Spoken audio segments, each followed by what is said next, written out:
Hello नमस्कार दोस्तों। Story by Satya Singh के नए एपिसोड में आप सभी का बहुत बहुत स्वागत है।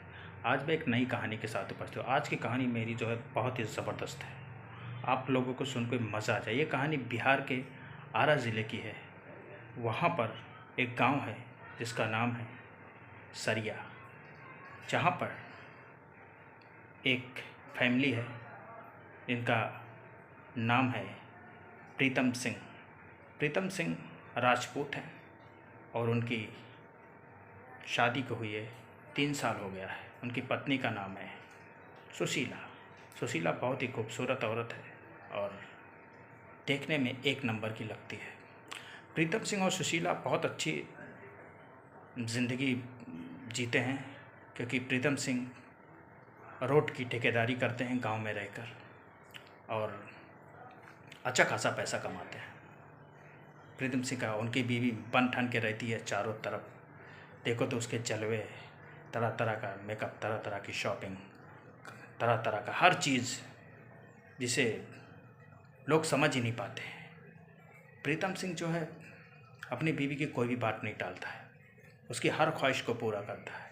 इसीलिए बीवी बहुत इतरा के चलती है, बहुत उतावलेपन में चलती है, किसी को अपने आगे सेटती नहीं।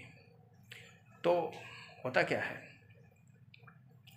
गर्मी का मौसम होता है तो उसका एक भांजा प्रीतम सिंह का, जिसकी उम्र लगभग 19 साल है, नाम है करण। करण आ जाता है अपने मामा के घर, क्योंकि मामा का एक आम का बगीचा है जहाँ पर बहुत सारे आम फरे हुए हैं। आम लदा हुआ है पूरे बाग में। वो आम खाने के लिए हर साल आता है और इस साल भी वो आ गया है। जब वो आ गया है अपने मामा के घर तो पहुँचता है और मामा और मामी का पाँव छूता है और तुरंत बगीचे में चला जाता है। कड़कती धूप है और मौसम धीरे धीरे बारिश का बन रहा है और हवा तेज़ होने वाली है और जून का महीना है, लगभग 15 जून। और उसी समय तूफान इतनी ज़ोर से आता है और आम बहुत गिरता है। जब आम गिरता है वो दौड़ दौड़ के जाके लेने लगता है। जब लेने लगता है, ऐसे ऐसे करते करते बगीचे में ही रात हो जाती है। मामा घर पे आते हैं और टेंशन हो जाता है। उन्हें बोलते हैं कहाँ गए हो? बोला आम के बगीचे में गया है। तो मामा बोलते ठीक है मैं जाता हूँ। मामा बोलते नहीं ठीक है, तुम कब फ्रेश व्रेश हो जाओ, आम का बगीचा तो नज़दीक है, मैं उसे बुला कर लाती हूँ। तो मामी वहाँ पर जाती हैं। ज़ोर से हवा बह रही है। जब ज़ोर से हवा बहती है तो मामी जब पहुँचती हैं उस बगीचे में तो मामी की जो साड़ी रहती है उड़ने लगती है और बहुत ज़ोर से। और यह सब करण अपनी आंखों से देख रहा है। धीरे धीरे बारिश होने लगती है। मामी जो है वाइट कलर का साड़ी पहनी हुई है और इतना बारिश होता है, छाता भी नहीं ली हुई है। और करण भी छाता, करण को बोलती है चलो चलो जल्दी, लेकिन बारिश हो जाती है। वो एक पैर के नीचे खड़े हो जाते हैं। बारिश बहुत ज़ोरदार हो रही है।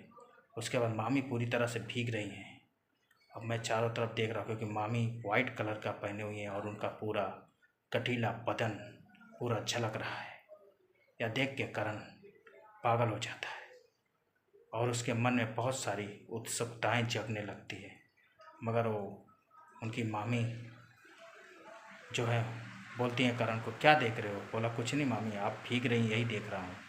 बोला ठीक है कोई बात नहीं है, अब धीरे धीरे चलो घर पे। नहीं मामा बहुत बिगड़ेंगे। तो दोनों घर की तरफ चले जाते हैं। जब घर की तरफ चले जाते हैं, रात होती है, खाना खाते हैं। पूरी रात करण के दिमाग में वही ख्याल बार बार आ रहा था। वो समझ नहीं पा रहा था आखिर ये चीज़ है क्या, क्योंकि अभी तक उसने कभी ये सब चीज़ें देखा नहीं है। 19 साल उम्र है, खेलने कूदने की उम्र है और वो आया है। दोस्तों एक दिन क्या होता है, मामी बाथरूम में नहाती रहती हैं और साबुन भूल जाती हैं और करण तो चला जाता अपने काम पे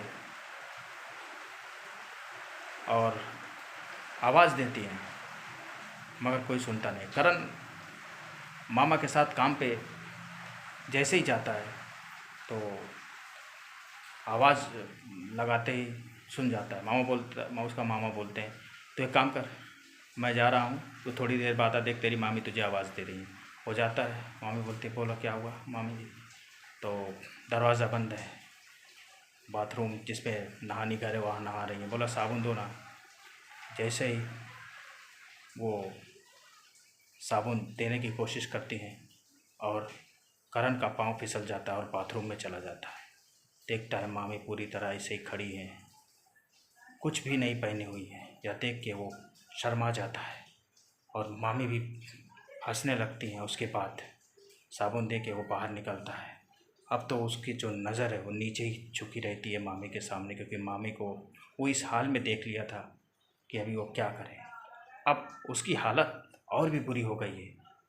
रात को पता नहीं अजीबो गरीब अब सपना देखने लगता है। जब सपना देखने लगता है तो वो ऐसा ऐसा सपना देखता है जिसका तो कुछ हल ही नहीं। अनाप शनाप गलत सपने। मगर मामी जो है नेक दिल की औरत थी, वो उसे बच्चा समझती थी, क्योंकि अभी उसकी 19 साल उम्र थी। इसीलिए मामी हंसी मजाक में उसे बोल दिया करती। तो करण मामी से डरता भी था, क्योंकि मामी को बोले तो क्या बोले, अगर बोल दे तो मामी डांट देगी, क्योंकि मामी उसे अभी बच्चा समझती है। तो इस तरीके से करण जो है मामी के हुस्न का मुरीद बन चुका था, और करता भी तो क्या करता, और उसके तरह तरह के सपने सजाता था। मगर मामी जो है उसे अपने बच्चे की तरह देखती थी, उसे बुरी नज़र से कभी नहीं, क्योंकि वो भी बच्चा था, 19 साल का था। इसीलिए उसे उस नज़र से कभी मामी ने नहीं देखा। लेकिन मामी को उसने पूरी तरह से निर्वस्त्र हर अवस्था में देखा, मगर कुछ नहीं कर पाया। तो दोस्तों, ये थी आज की हमारी कहानी। अगर आपको अच्छी लगी तो लाइक कीजिए, शेयर कीजिए, मेरे चैनल को सब्सक्राइब। तब तक के लिए लव यू।